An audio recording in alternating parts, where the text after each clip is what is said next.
Welcome to episode 13 of That's What I'm Saying, the podcast about hip-hop, entertainment, dating and relationships, social issues from a sometimes ratchet but mostly woke perspective. So please subscribe to That's What I'm Saying, the podcast. We're in iTunes, Google Play, SoundCloud, iHeartRadio, Spreaker, and Stitcher. I'm Shaun. And I'm Ny, y'all. What's up? So, Ny, what are we calling this episode? Give us free. Give us free. Amistad.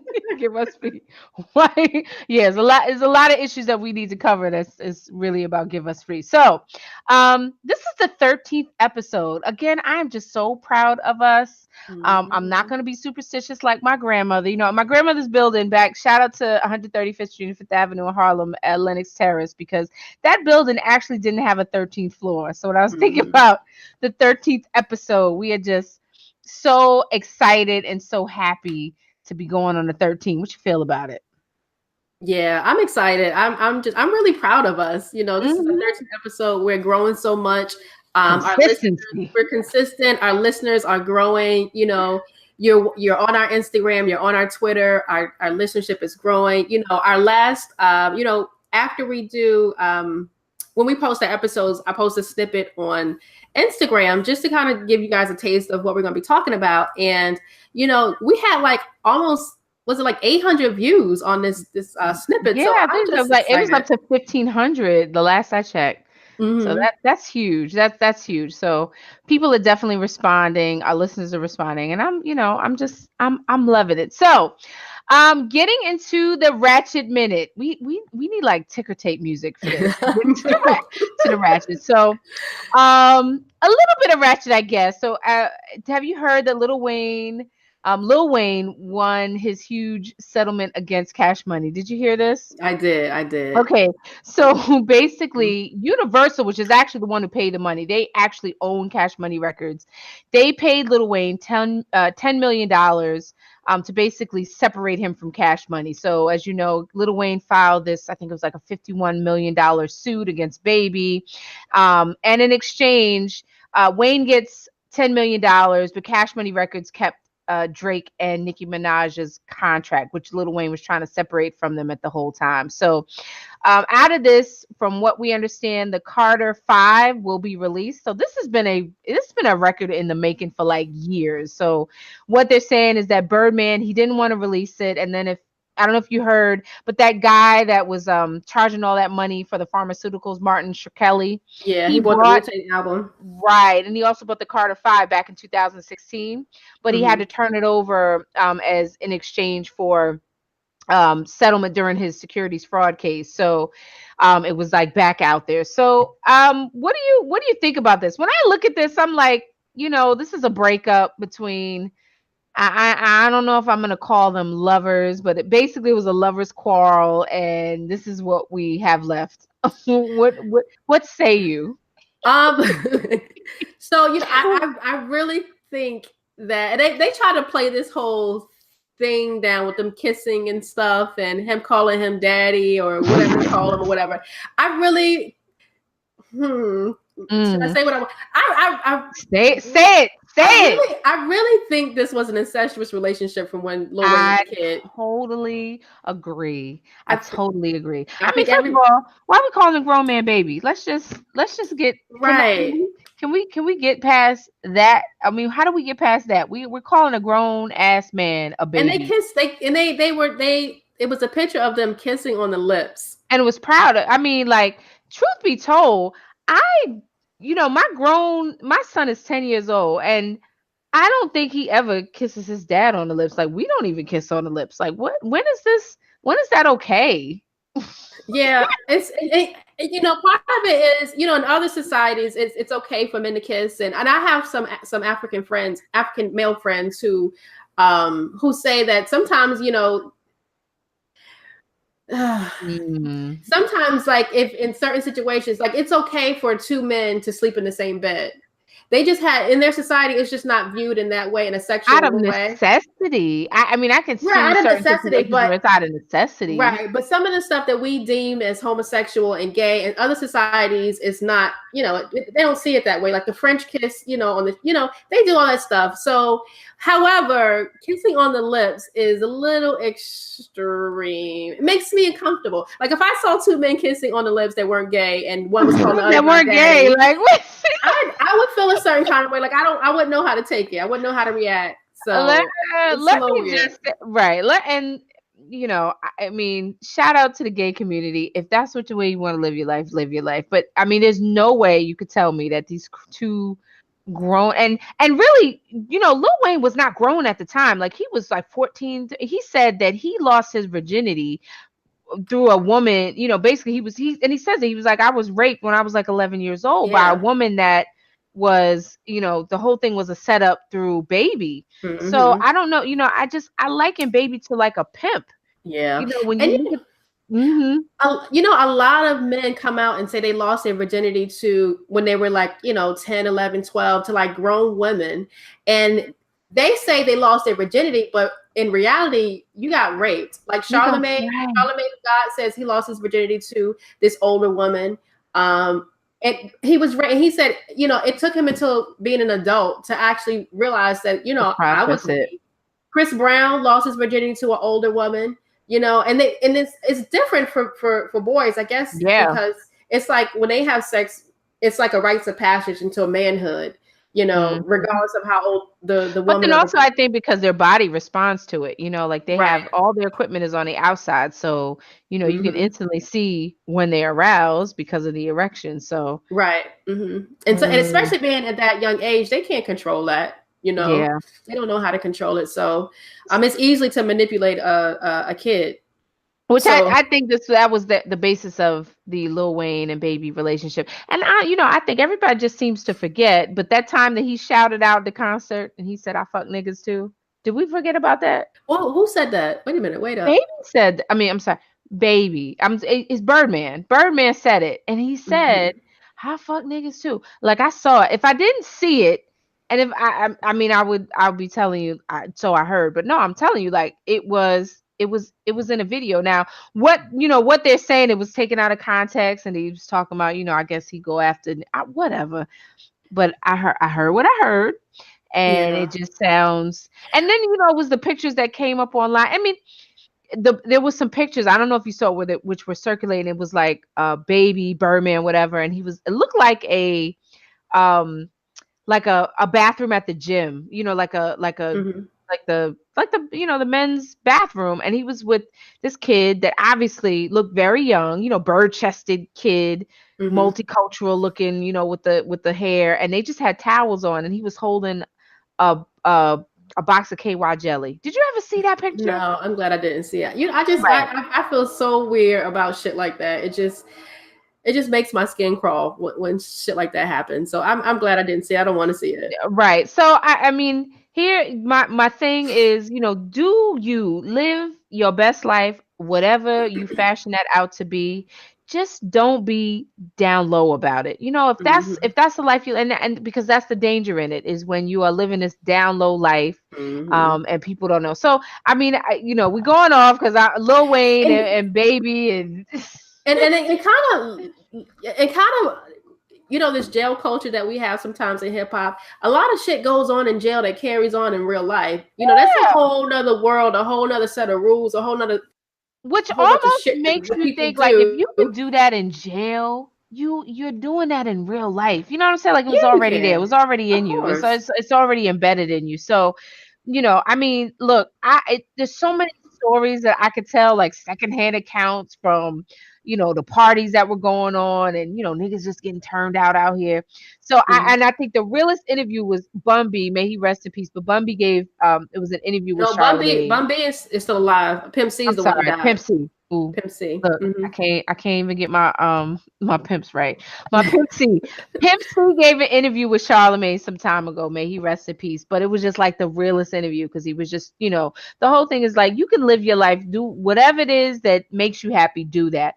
But don't be undercover about it. When you tricking women and you got them thinking that, that you're this straight dude and you're not. You over here. I mean, it's so many different things. So yeah, a lot of stories that I could tell on that. So I basically think this was just a lovers quarrel. Like I'm gonna take it to court. I'm gonna sue you. Nah, I'm gonna sue you. So good luck to Lil Wayne. Birdman. Who was that? The rapper he got that wears the dresses and stuff. Young Thug.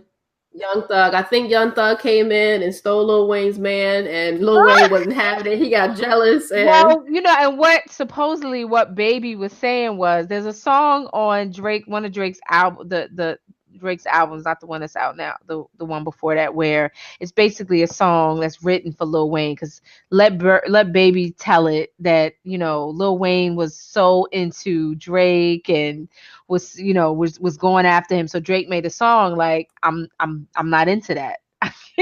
Oh shit, are you serious? Yes, I gotta get the name of the song, and if you listen to it, it sounds like, okay, it could be about a woman, but it's basically saying like, you're not my type. I'm not into that. I can't with these, man. I can't, man. But I can't with these marshmallow dudes. I think I'm not even going to tell the story, so never mind. I'm not going to tell the story. Nope. Go ahead. Now I want to hear what. I go down the rabbit hole with you guys. That's the kind of friend I am. So I watched this I don't know if it was like a video or documentary. I don't know. It was something or a clip of something that was on maybe an internet. Anyway, it was Puffy talking, and he was Usher was Usher was there.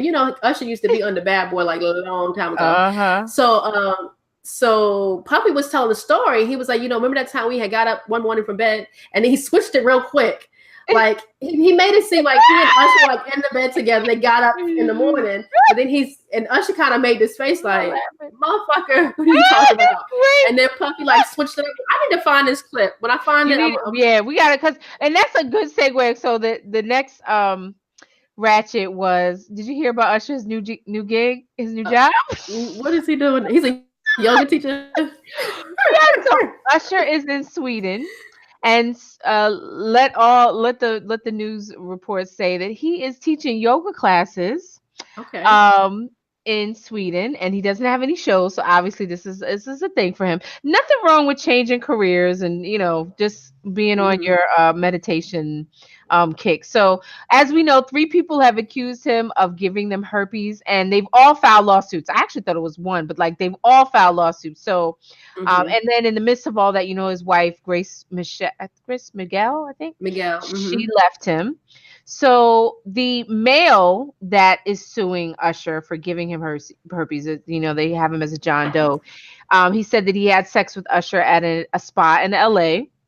And he is in the process of suing Usher to obtain his medical records. And at the same time, he wants to put, which basically is a protective order over the records. So what that would do is effectively say, Usher, you've got to turn over your medical records and also the information about past and present settlements. Because from what it sounds like, Usher has paid off people in the past to keep his medical information private.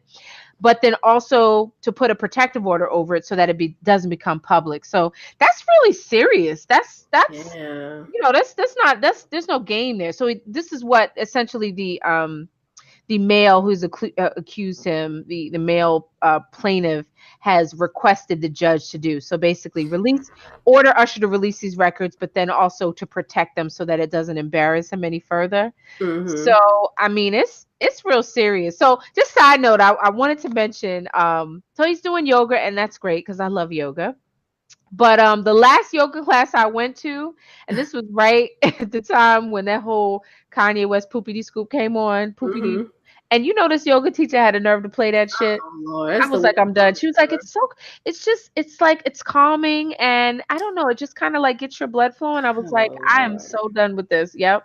Kanye's album is number 1.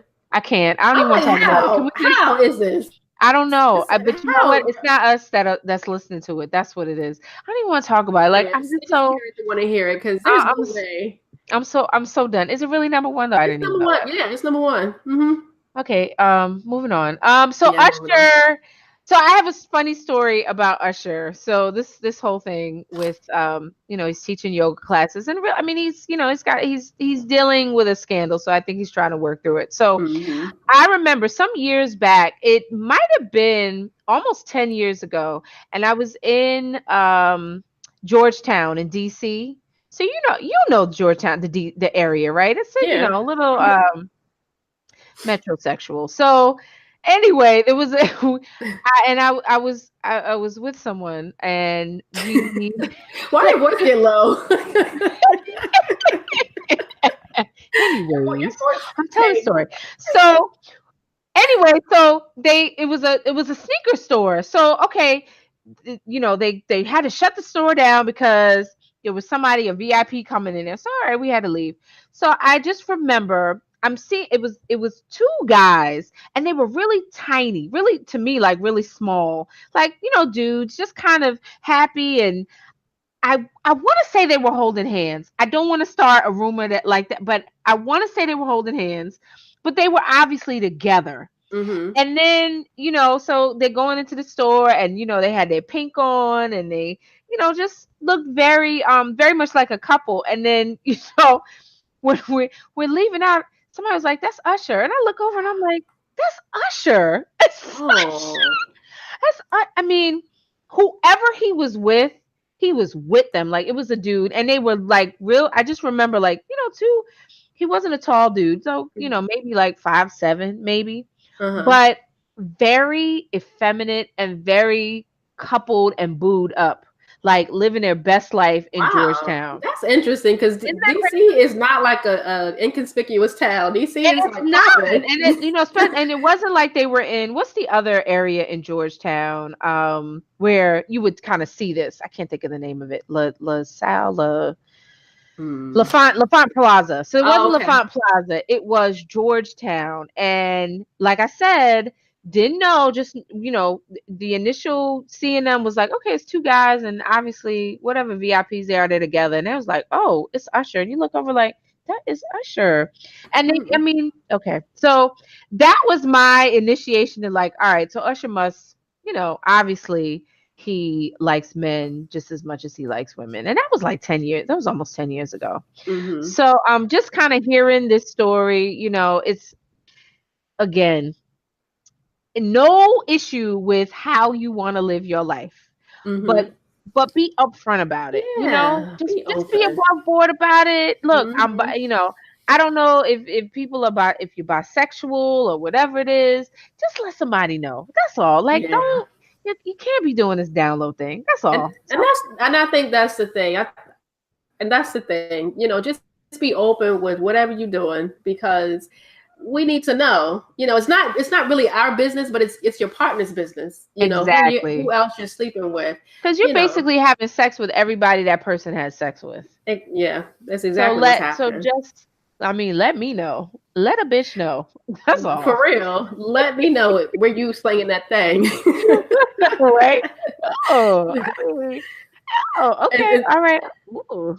And speaking of, this seems like this is like a common theme in our little our Ratchet moment, because the next topic is Andrew Caldwell. I don't know if you remember him, but maybe like 2 years ago, there was this clip on the internet where he was in church and he was proclaiming that he's not gay anymore, and I'm delivered. I'm delivered. I don't like men's no more. I like women's. Hilarious. Absolutely hilarious. So this dude is he's still online. And so just recently he posted a video of him and this Asian looking woman kind of making out on Asian woman. She looked kind of like she could be Asian. Doesn't matter, and they're like making all these kissy faces and kissing at each other, like, but never actually like kissing on the lips. It's very weird. And then this part is so disgusting. She started kissing on his neck, and he like threw his head back and like passion. Yeah, it was just so gross. It was just disgusting. Wait, but really, it was so unbelievable. That's it's like so unbelievable, because we know, boo, and that's the thing. It's like, apparently, he's like really involved in church, and he's he has some internal battle with actually with being gay, and I guess it comes from his religious background, and he feels as if God won't accept him, but but you got to live your life, your truth, because you're gonna have a miserable life. Like, who you fooling? Yeah, who you fooling? There's no way she can believe that men's, because he was actually, like, last year there was another video posted that he did. You remember Portia from Real Housewives of Atlanta? Yep. So her husband Cordell, so Andre Caldwell was online saying that Cordell had blocked all of his credit cards, his debit cards, and he didn't have any money. And I don't know what their relationship did him was. like he did Portia. Yeah, just cut him off. Just cut him off. I don't know, the details of their relationships or why he even has access to his money, but Andrew, just come on, boo. Come on. Just stay out the closet. Don't go back in. You're already out. Don't go back in. And that's the thing, girl. Okay, so we have to do an episode where, I'm like the receptacle for like all these stories, like, and I'm telling you, the NFL is so gay. Yeah. So just talking about Cordell, like, the NFL is so gay, but and they try to, it's as masculine as that sport is, it is so gay. But anyway, that could be a whole podcast in and of itself. And I don't want to like run down names and stories. I'll be like, get out of here. Get out of here. Okay, I'm done. And what's so funny is that, it's certain things that we deem gay in our minds, in our society. So yesterday, I guess Keisha Kaur, who's married to Gucci Mane, she posted pictures. I guess they're on vacation somewhere in Florida, and Gucci has on. I love Gucci Mane. So Gucci has on like this. We went to that concert. It's Gucci. I love Gucci. So he has on like this 2-piece like short set, and it's like a soft cotton, so it's kind of like moving in the wind, but the shorts are kind of short, not like booty shorts, but just like shorter than normal shorts that black men wear. Yeah. And so there was all kinds of comments about that's gay and we don't wear shit like that and why are you doing that and blah blah blah. And I'm thinking, like, because this man has on short shorts, you're saying that's gay. Well, there's a lot of dudes out here that is thugging it, and taking it in the ass. Beat him. You know what I'm saying? So it doesn't matter what beating up that booty pussy. You know what I'm saying?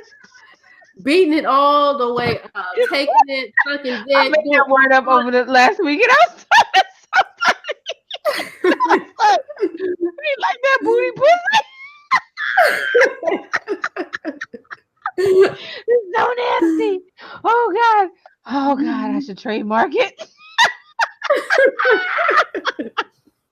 Oh, okay, all right, done. But yeah, so we gotta hang up all these stereotypes on what's gay and what's not gay, because there is just really no that's so true. Like, you the hardest dudes be over here surfing the booty holes. Girl, for y'all real. need to stop. Y'all need to stop. Whew. Just go on YouTube and go. And I'm not gonna even tell you how I know this, but go on YouTube and Google prison sex. You will see all kinds of shit on that. All kinds of shit. Like, yo, this dude, they straight up be having wives and husbands and shit in jail. Crazy. No, what? And to just go back to the Lil Wayne and Baby. So, Lil Wayne put it. He did a story, and he was talking about when he was over there in Rikers Island, he officiated a wedding between two dudes, and they like used the tissue and they made like a wedding dress and everything. He Shut up. Yes. Sean, are you talking about this? Where did you see this? I need to see this. What? He talks about it like it was nothing. I'm like, are you talking about what is it? I'm just listening to, like, it's a wedding in the jail, and he was like, he officiated over the wedding between two dudes, and then like the one made a little dress out of the tissue, and yeah. That's true. There's a lot, and there's a line in one of Biggie's songs that people don't really talk about, but he's like, you look so good, I suck on your daddy's dick. Like, who says that? Well, who says that? Oh, and you look, but he's revered as like one of the greatest, and people don't really trip off that line, but that shit is DMX got him sprinkled all throughout his music, all kind of stuff. So Look, we can have a whole podcast just on that. We can just smoke them all out. Like, you remember you said this? Like, what? What does that mean? What you had meant when you had said that part? Oh my goodness. All right. So moving forward. Moving away from the Bati boys. Whew, and this is many Bati boys. All right. Are we ready for the woke minute?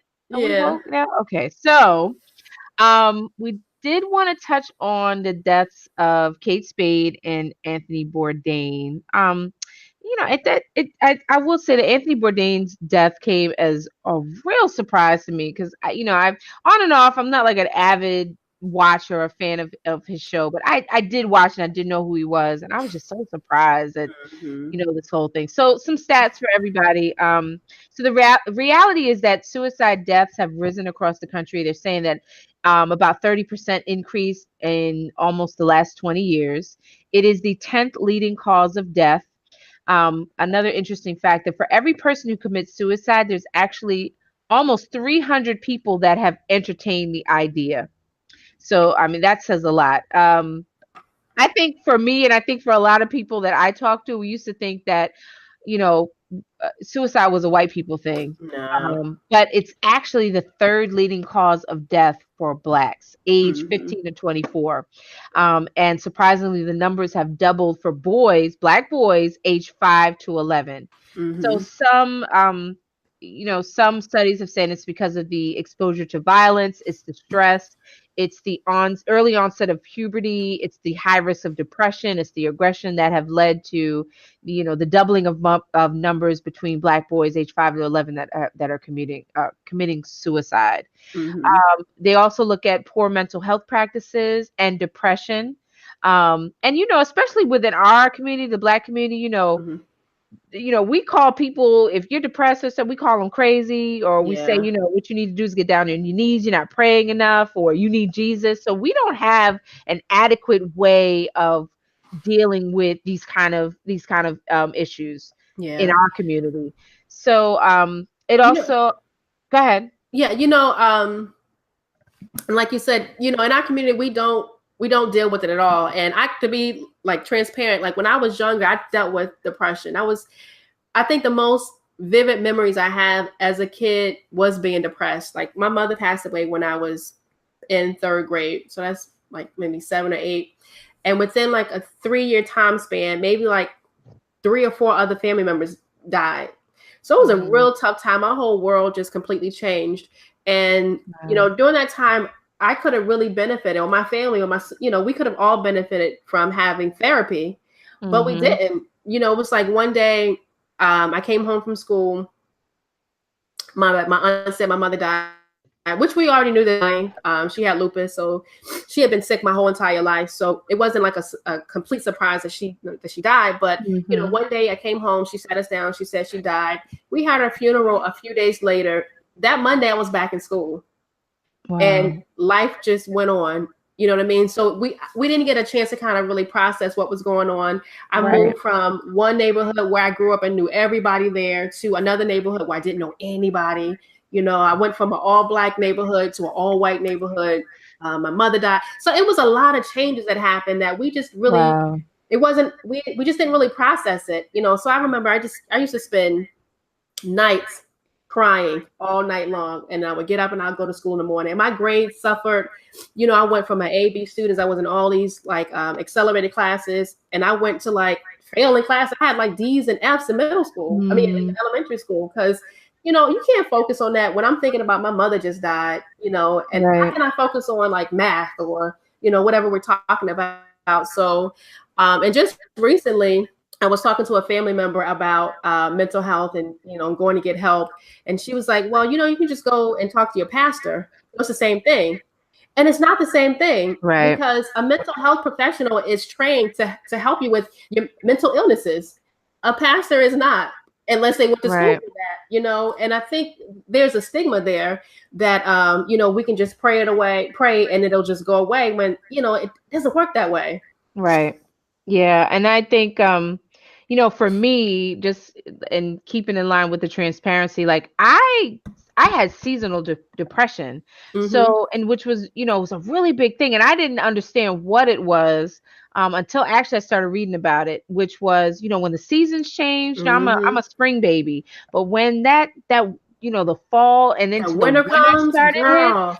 and you're in the house, you're basically a prisoner in your house, you can't leave, you can't get, I would go through it. And it's everybody deals with different situations differently. So I could say, that was something I had to really understand, like, what is going on with me? Not to the point where I wanted to end my life, but where it was a depression, which I'm not feeling myself and I'm not happy and I'm not good with me. And let me figure out a way to deal with that. Also, the first time I tried ecstasy, and I'm not a drug user, but just being transparent. That was, I remember I was dating this guy. This was like, 15 plus I remember years. this story.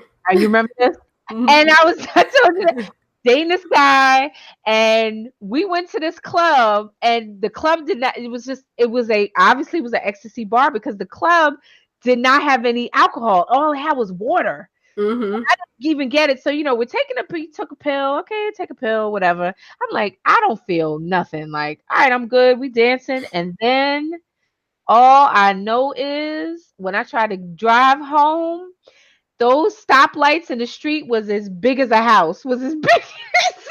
They were huge. I struggled to get home. And then when I got home, and I swear I was so paranoid, I called everybody I knew. Anybody that was in my phone, I called. And this is why I know my mother is the best person ever, because she talked to me. First of all, I was hiding under the table because I felt like people were outside coming to get me. So I was hiding under the kitchen table. And I was just talking to my mother, like, I don't know what I said. And obviously the conversation was whatever I was saying, she talked me down, and I was able to go to sleep. But I tell you, that next morning, when you come off that high, I've never been suicidal. I've never wanted to end my life, but I can almost empathize with someone who just feels that hopelessness, because that next morning, when you come off that high, I felt like it was the deepest depression I ever felt. It was just the worst feeling of hopelessness I ever felt. And which was really, for me, was like, I'll never do drugs again. I'll never do that again, ever, ever, ever. So, I just, they talk about the higher rate of suicide during season changes. They talk about, it's certain when you open a gateway, whether it's drug use or something, there are doors that can be open. But I really think, when I look at my mother's role, when she got on the phone and she just kind of talked to me, and I don't know what we were talking about, but I could have done anything. So it really calls for us to reflect on, number one, how we are feeling, but also mindful of how those around us are feeling. When you ask somebody, hey, are you okay? And it's like, yeah, I'm good. But like, do we ever dig or deeper in behind that? You know what I'm saying? Like, do we ever and how we treat people, just on like an everyday, how are you to other people?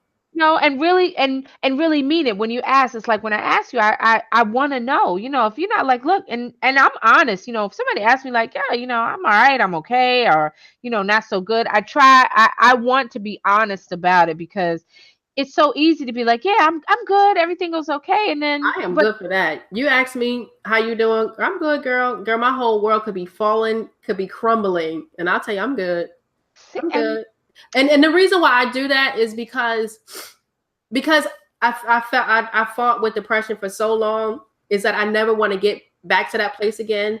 So I feel like I never want to kind of not really acknowledge, but I don't really want to just kind of dwell on what's going wrong. So I always want to talk about, what's going right. And so even like sometimes when I'm having a tough time, I'll call a friend. I'm like, can I vent for 10 minutes? Give me 10 minutes. Let me get it out, and let's change the subject. Because sometimes I just need to get it out. But it's like I can't let my mind get into those dark places, because it's hard. It's so hard to get out. You know what I mean? And I always know in my mind, I'm like, there's always tomorrow. Tomorrow's a different day.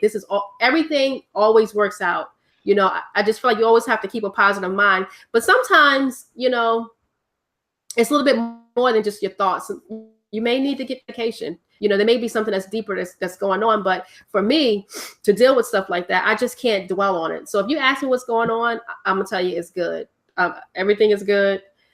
Just because I don't want to dwell on it, you know, I just don't want to dwell on it, because it's like sometimes when you keep talking about stuff and talking about stuff and talking about stuff, you kind of like wallow in it, and I can't wallow in. I have to keep mindful. I do stay away from those people who just kind of like, you know, they'll suck you in with their negativity, and you don't want to go down that abyss with them. But you know, just I think if we call ourselves friends to another person, it's, you know, I want to be mindful of how you're feeling, how you're really feeling, you know, because like I said, it's, yeah, you can say you're all right, but it's, if I'm in tune with me and I'm in tune with you, it's like, I know that that's not the truth. So let's just talk about it. Like you said, like sometimes you just need to get it out, because sometimes that's all it really is. And I think, you know, I've had family members and I've had friends who have been suicidal, and you know, I think the majority of them, they don't really want to kill themselves, but they get in a place where you know, it's nobody is listening.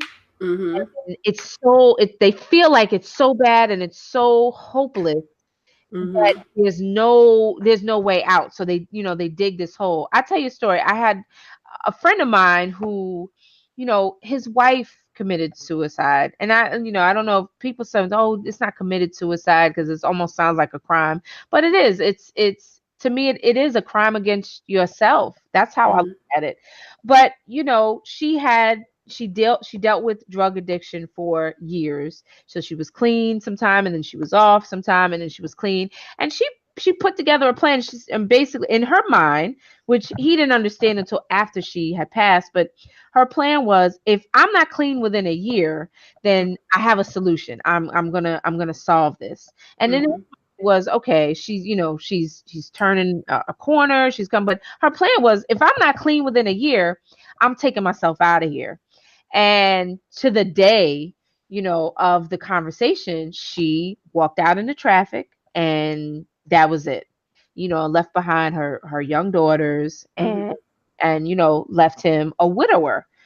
And it was just, you know, and I listened to him because his, you know, in talking about it, it's twofold. So he says, you know, it was the most selfish thing for her to do and leave us behind. He said, I say it's selfish because she didn't believe that she could get better, that there was help, and that she had a support system, and that it was enough to overcome whatever she was feeling.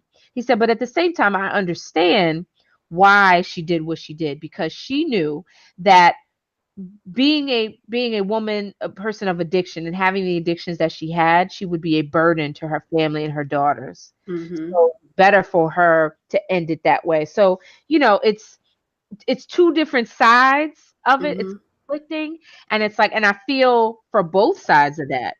But he's like, you know, it's selfish because bottom line is, she could have got better, and she could have, you know, she didn't understand the support that she had around her, and she didn't, you know, ring the alarm and ring the bell and reach out. And she had kind of formulated in her mind that I'm gonna take care of this on my own. You know, truth be told, you know, a lot of us are killing ourselves, but we're just doing it at a slower pace, whether it's through alcohol addiction or drug addiction or overeating or food addiction or sex addiction or whatever you're addicted to. You know, that's a slow form of suicide as well. Yep, because you have the knowledge, and you know that this could kill you. It's eventually it's going to be the end of you. It's just not immediate.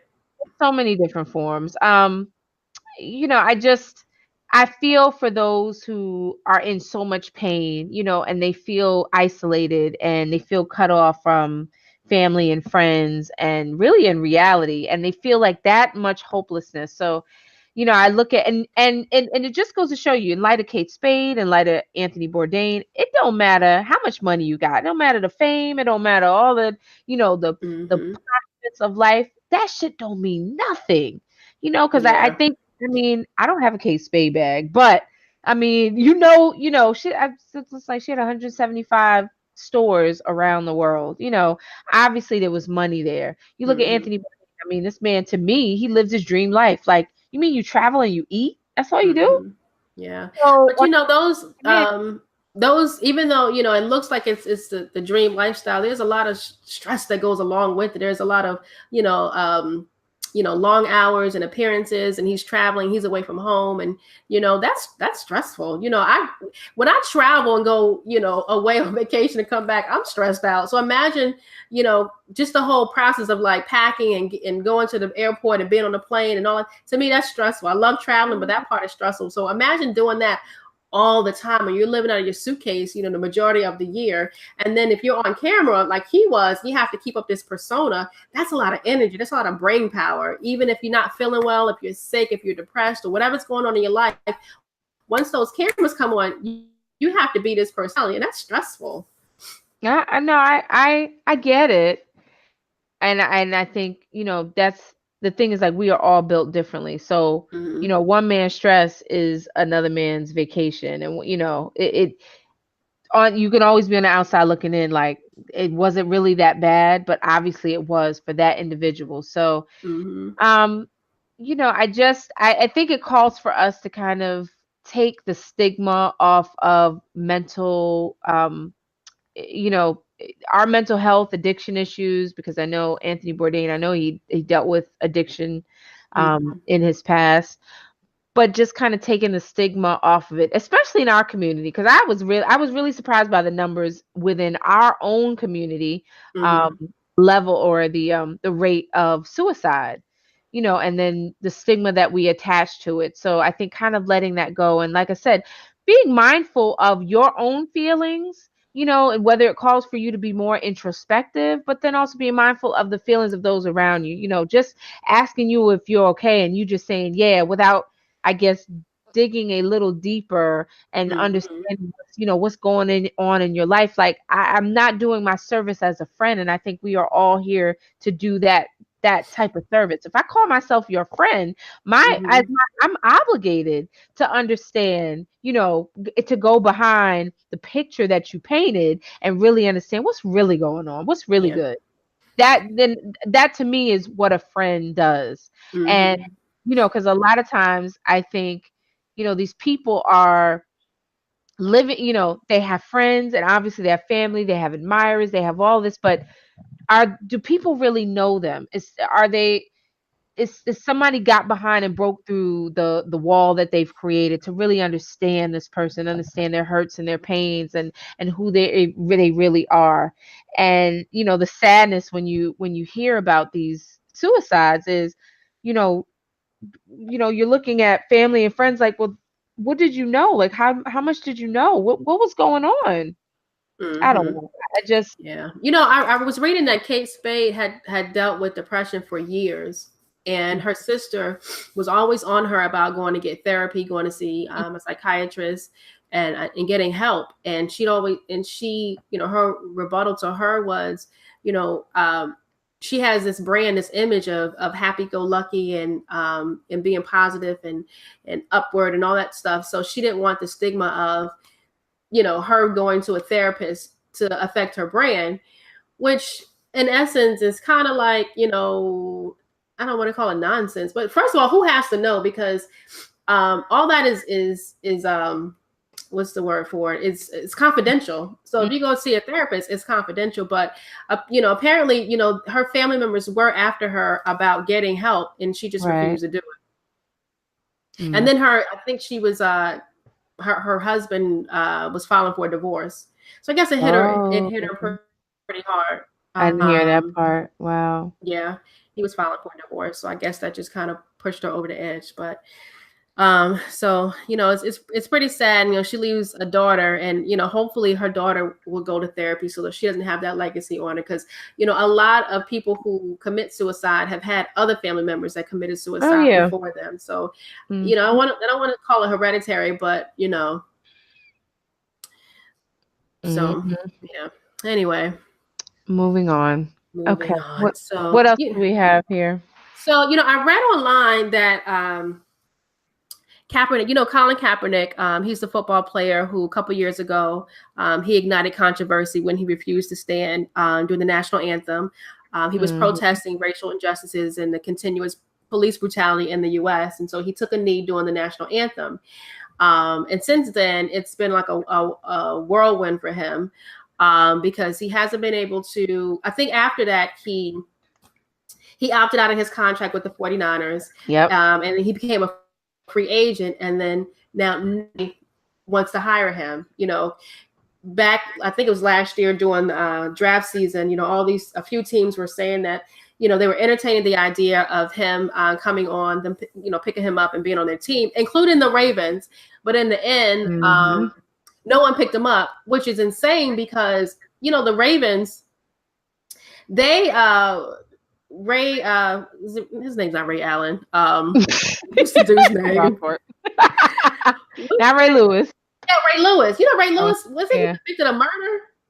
He wasn't convicted, but remember that whole thing, I think it was in Atlanta, the party, and Yeah, but it was a huge, somebody died and he was attached to it. Yeah, somebody got killed. Yeah, so somebody died and he was in the attached getaway. to it. He was in the getaway SUV.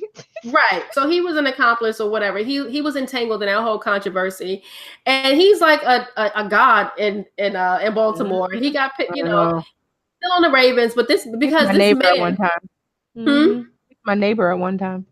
He lives in Yeah, so the Ravens, he was on the Ravens. So because this man, took a knee, the Ravens won't sign him. But anyway, so Colin Kaepernick's legal team is expected to seek subpoenas for Trump and Pence and other campaign officials relating to the quarterback's collusion case against the NFL.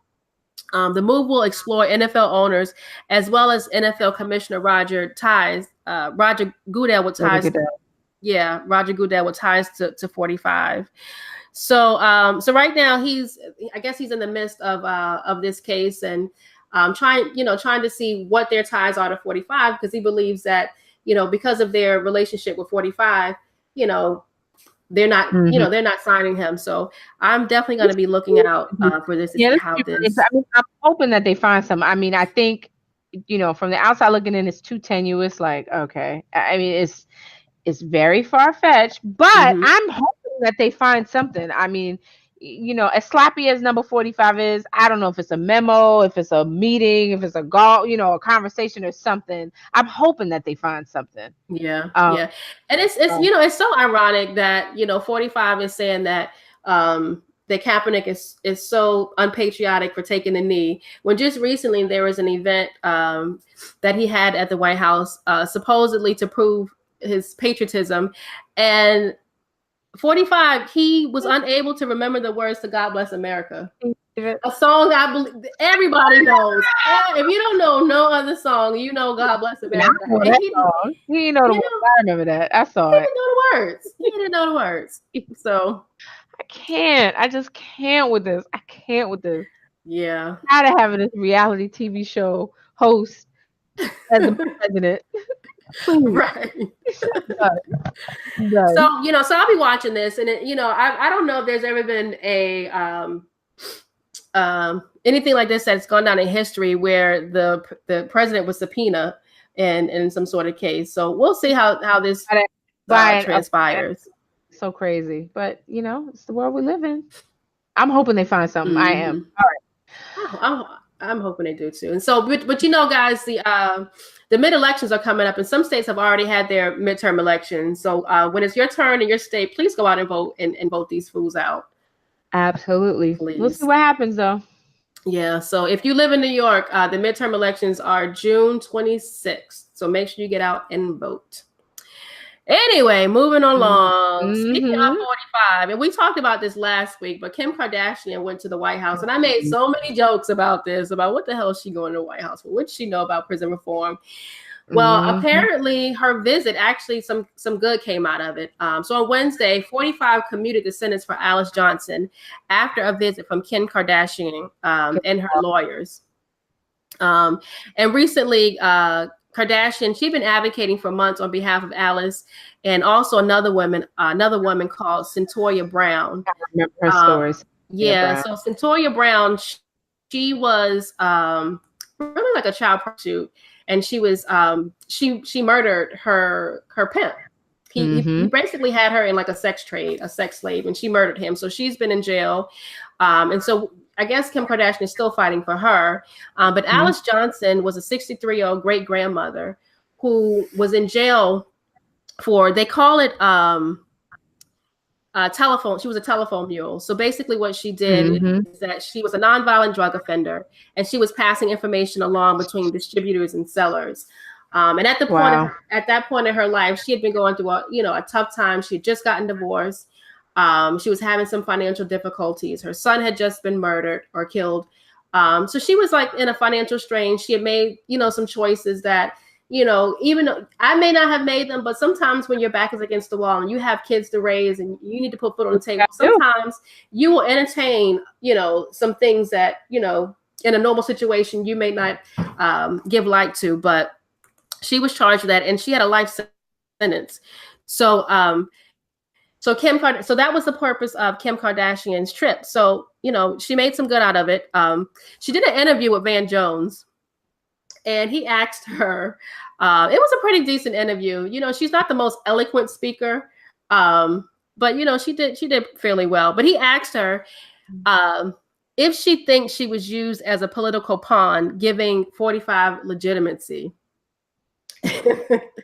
Did you see this interview, Shaun? Yeah, I didn't know she gave an interview. She gave this interview, and so she responded saying that Kanye already did that. She basically threw Kanye under the bus and was like, Kanye is already being used by 45. Wow. It was pretty funny. It was pretty funny. Yeah. So, but I have a lot of jokes about Kim Kardashian. She's not my favorite person. But I do applaud her for taking this initiative. And I think what she's doing right now is really trying to change her image from being, this facade of a person that she is. Ride that radio dick, girl. I applaud her for that. She's doing something that people in the past, couldn't do. Her family, Alice's family, has been fighting for her to be free for years. So I definitely can't. I want to hate on it, but I definitely can't hate on it. Like, she got it done. Two reality stars, one reality star to another. She went out there, and you know what? I'm gonna say. This is the power of a black man's dick, because that's what this whole thing stemmed from. There would be no White House visits had it not been for her riding a black man's dick. That's all I'm gonna say. So, I mean, thank you. Yeah, there you go. All righty then. Real. All righty. Moving right along. All right. Is it time for the weekend dick report? I think it is. I've been waiting for this. Okay. This is a subject that is it's not my issue, but this comes from and it's actually should I say it's a friend of mine? Well, I've already said it. It is. So it's a friend of mine who's actually in this situation, and it's a male. But anyway, let me get to it. So I'm just gonna read it. So it's a 40-year-old single man who's ready to settle down and have a family. He's pretty successful in business. He's actively been dating with the purpose of finding his wife. So he's very intent on what he wants. And it's interesting to talk to him because he's very purposeful in his dating now. When you're younger, you just kind of, especially for men, when you're dating, when you're all willy-nilly. Yeah, you're all willy-nilly. You just really, just trying to get some ass. Mm-hmm. But he's very intent on what he wants. So he's been dating, trying to find his wife. Nothing has come of it as of yet. But recently, an old flame came circling back to him. She lives out of state. She has 3 kids, and she's in a polyamorous relationship with her husband. And they've been married for 10 years. And they want to include him in this polyamory. Girl, bye. So her husband wants to meet him, and they're both willing to fly into town for a meet and greet. And so he's like, what should he do? So I've already given him my, my advice, and I haven't told you my advice, Shaun. But let me hear what you have to say. Okay, so here's where I'm stopped at the door, and I can't go in. I was married for a very long time, and I will say, all transparency, I proposed a polyamorous relationship only because I thought it would kind of stop the cheating. It didn't work out that way because come to find out, men are way more jealous when they're in a relationship than women are. So, I just I also can think of a friend of mine who had the same kind of setup. He was actually the guy that was coming in, he was the dick slinger for the husband, on the wife, and the husband was like okay with it. I just, I'm all for keeping a relationship popping, and you want to keep it new, and you want to keep all of this, whatever. I just have an issue with when you allow a third party into the relationship. Because every time I've heard about these kind of setups, I don't care how great this husband, oh, he wants to come into town and he wants to meet the guy, and they're gonna shake it out, and maybe they'll go, have a drink afterward.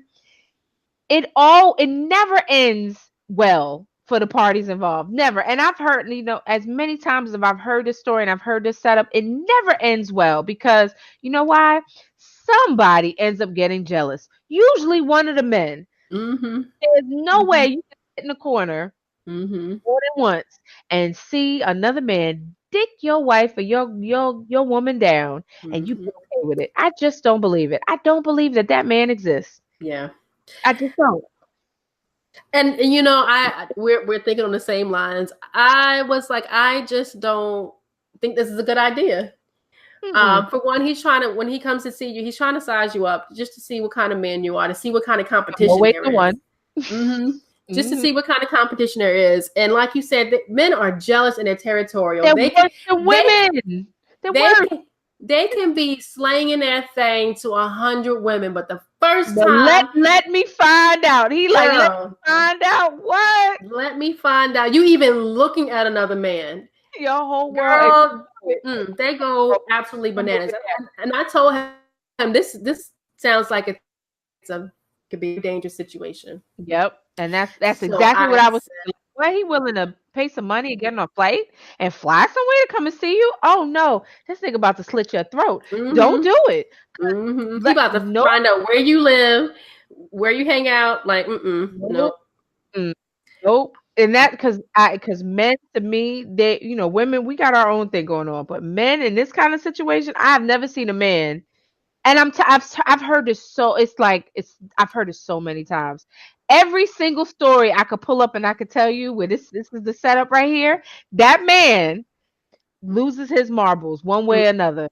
It gets dirty because somebody, let's be real. I mean, we can have casual sex and that's great. But it is an exchange of energy. It's an exchange of souls. So eventually, I don't care how you put it, somebody is going to catch feelings. Yeah. Somebody. And it's somebody's going to catch feelings. So, and usually when you got two males in there, men already in the real world, y'all already like it's a fight with your dicks. Like it's a fight. You always mention your dick. You always compare your dick to somebody else. Already. Can you imagine in the bedroom? Like, no. And don't come back to your husband with a new trick. Oh Lord, have mercy. I feel like you trying to rotate on his dick, man, he'll lose his mind. Oh my God. So my only advice is don't do it. Just don't do it because it's cool one time, she get a little one thing in, but y'all trying to make this like a regular thing. It'll never work. That dude right there, you said sizing you up, knowing everything. He know where you work. He know the emergency contact, your emergency contact, all that stuff. Trust me, they are more jealous than women. And if he feels like you are digging her out better than he can do, ooh, the plot that goes on. And I told him, don't try to find solace in the fact that it's some distance between you and them, because you're just a plane ride away. I know they're willing to fly into town to do a meet and greet. Come on. I mean, I'm just saying, like, of all the pussy that's out here, all the dick that's out here, this setup right here is dangerous. Yeah. That's exactly what I told him. I was like, don't do it. Mm-mm. Don't do it. You're in the city of a kabillion beautiful women. Go find, all you need is one. Go find one. This setup right here, and then and I'm still, I'm not jaded by the whole, I believe in a traditional marriage and a traditional relation. I do. So anytime you open that door for something else, it'll never last. It'll never win. Love will never win when you open that door to allow somebody else wedged into that relationship for fun or just to try something new or whatever the reason is behind it, it'll never flourish. Yeah. There was a while ago, somebody had posted on social media if you would ever be involved in a polyamorous relationship. And I responded, I could only do it if I wasn't in love with the person. Like if I just looked at it as like a financial gain or security, some sort of security, I could do it. Right. But if I love this motherfucker, there is no way. Girl, there's no way. If I like you, I'm not sharing you with nobody. I'm sorry. Sorry, not sorry. Yeah. No. There's no way. No. Nah. And then so really it just has to be all about the sex. And I'm in all actuality, when is it really just all about the sex? Like straight, that's all it's about. Yeah. And like, no, it can start out that way, but if you catch feelings.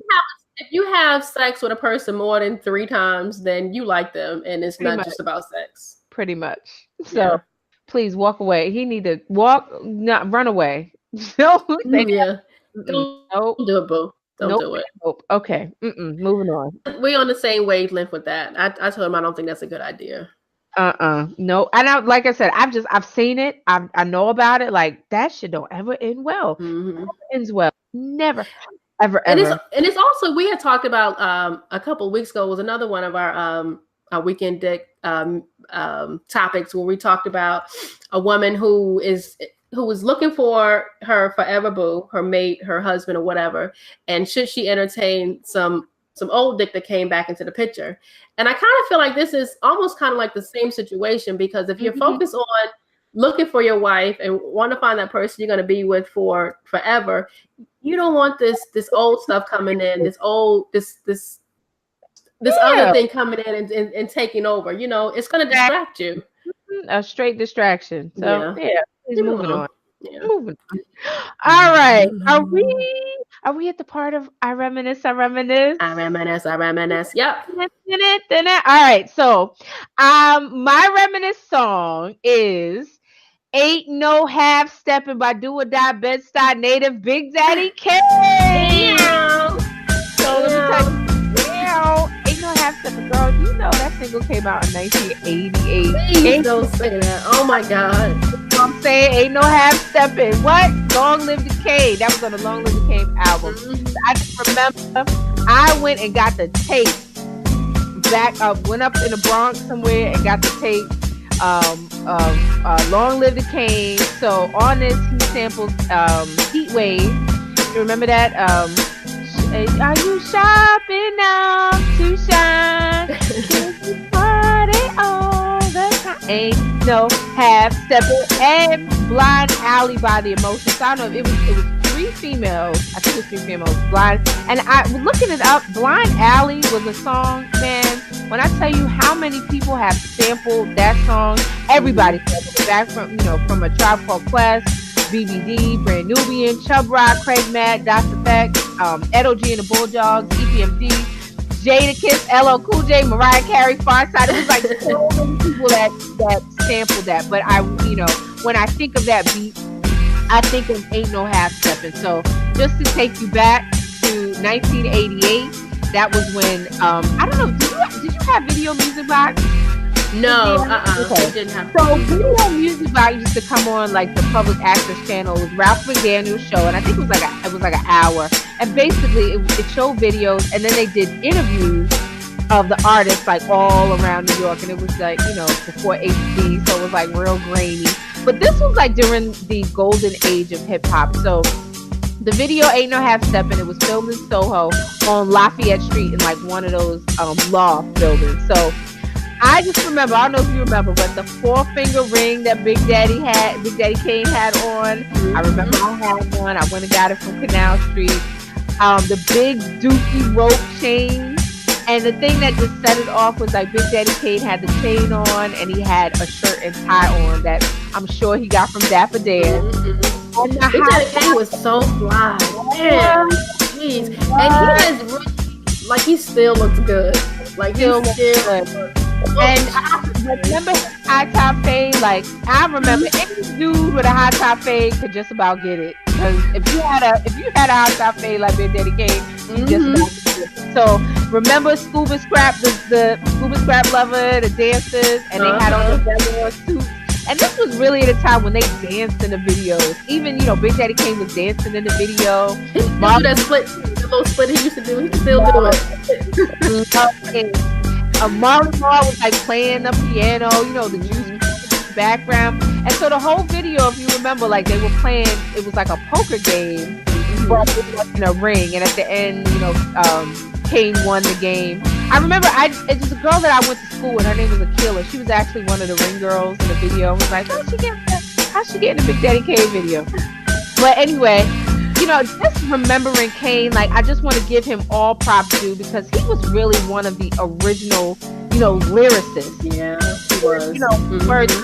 Now you can listen. It's like, rappers said to me, they want to get some, but it's the King, but the outcome. Like he was so influential, and you could hear like his influence in Jay-Z, definitely like Nas, Raekwon, even like B.I.G. Like I hear it. So, looking back, like his metaphors were just like so crazy. I'm just a butter knife. You just a butter knife. I'm a steady. Like he was so smooth. So smooth to the point like everybody knows. He was dicking down Madonna. They had like the book out, her whatever, the Art of Sex or whatever it was called, and he was in a book with Naomi Campbell. He was really like the total package. So lyrically, he was so on point. His personality was hot. The way that he dressed, he was a sex symbol. Yeah, he got the respect from the men and from the women. Yeah. And even I remember he was like in a few movies. He was in that I can't think of the name, Posse. Remember the movie Posse? He was in that movie. I even bought the Playgirl magazine he was in back. It's like the 2 pages. Like what? Wait a minute, did it show everything? What? Yes, they did, girl. Really? It was him and it was like Granddaddy IU, but like yeah, girl, that was a 2-page. Like a 3-page. Like you open it up and it folds down. Like Just big ups to Big Daddy Kane because he made an era for me. Like really. In terms, like I said, the dress, the way that he carried himself, and just lyrically, I was like, look, y'all gotta study for your SATs to understand his rhymes. Because back then it was really about your lyrics. It was very lyrical back in the day, and it's like it's like the art of storytelling. You can put on a song, like one of the greats, put on a song and close your eyes, and you could just imagine everything that they're saying. Absolutely. It was poetry. Absolutely. I don't know what it's evolved into now, but there's still some current artists, all kind of stuff. But there's some current artists that are keeping up with the lyricism, but for the most part, it's like a dying thing right now. Half Steppin', that about to play it before I go to bed tonight. Oh yeah, that was my I reminisce. All right. All right now. So I guess we are moving on to the segment of the support Black businesses. And this is the segment of the show where we highlight Black businesses. We believe in growing our economy and strengthening our communities and desire to build awareness of products and services made for us, by us. And this week we're featuring Aquaba Bed and Breakfast. It's an upscale lodging collection owned by a husband and wife team, Glenn Pogg and Monique Greenwood. And I don't know if you may remember Monique from her Essence days. She was the editor-in-chief for many years, and she also spent about 15 years at Women's Wear Daily. Okay. So they were based up in New York, and while they were living in Bed-Stuy neighborhood in Brooklyn, she noticed there were no major hotels at the time, and so she had the idea of a Quaba bed and breakfast. And they bought this dilapidated mansion, restored it to its original beauty, and she opened it to rave reviews. And since then, they've opened up bed and breakfasts in Cape May in New Jersey. They have one in DC. There's also a bed and breakfast in New Orleans and also Poconos. And last year, they had a reality show on OWN called Checked In, which actually featured one of my good girlfriends, Melody Short. We went to Morgan State together, and she's also from Virginia. So I kind of wanted to shout them out because you don't really hear about Black-owned bed and breakfasts, and it's very beautiful. If you get a chance, they still have the one that's in. They have them all, but the one that's in Brooklyn is absolutely gorgeous. It's beautiful. It's beautiful. So the website is www.aquaba.com. That's AKWAABA.com for more information. Okay. All right. Well, we'll definitely check them out. So we have come to the end of the 13th episode of our podcast. Can you believe it? End of the road. I want to know. Oh, speaking of, BBD was on. I'm a fan of Tidal now. I know. And so they had. I don't think I'm ever going to go to another concert again because Tidal streams them all. So anyway, Swiss Beats had a little.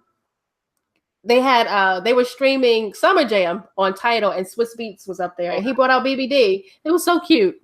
Oh wow! What year was it? What were because that had to be a couple of years ago. No, it was this year, 2018. Oh, okay. Yeah, they live streamed it. Mm-hmm. Yeah, Summer Jam today. An avid Summer Jam goer back in the day, like seriously. So it's funny that I was actually gonna go this year. Girl, I was streaming it, and I was like, never mind. It's the best. I love this. Is like the best $10 I spend every month because you get all the hot music, all the new music, and you get concerts. Man, child, please. I be in here jamming all day long. Is that podcast on there? I don't. Nope, it's not up there. No, their podcast. It's very curated, curated. So I'm pretty sure it's curated. Yeah. What'd you say? Yeah, why can't we be curated? We can. We're curated. Damn it. That's why I'll listen to that shit. Okay, anyway. Subscribe to That's What I'm Saying, the podcast, and the Apple Podcast app. We're on Google Play, iHeartRadio, SoundCloud, Spreaker, and Stitcher. We're also on Castpod, which you put me onto. It is uber convenient. So all of my podcasts I listen to through Castpod. They're just all saved there. So that's really great. Also follow us on Facebook, Instagram, and Twitter. On Twitter, where That's What I Say 3. You can also visit us at That's What I'm Saying podcast.com to learn more. Send us questions and comments. We have a shout out to Vegas World Inc. What are we going to say about Vegas World Inc? Vegas always holds us down. He's on Twitter, Vegas World Inc., and he also has a podcast, Hip Hop Now, so check him out. And also, I just want to say real quick, when you go to That's What I'm Saying podcast.com, subscribe. Put your email in and subscribe. Yes. Subscribe. Put your email in, please. Thank you very much. And press enter. Yes, press enter, please. We appreciate it. All right. Until next week. All right, y'all. See you later. Hey, y'all. Drop it on the random.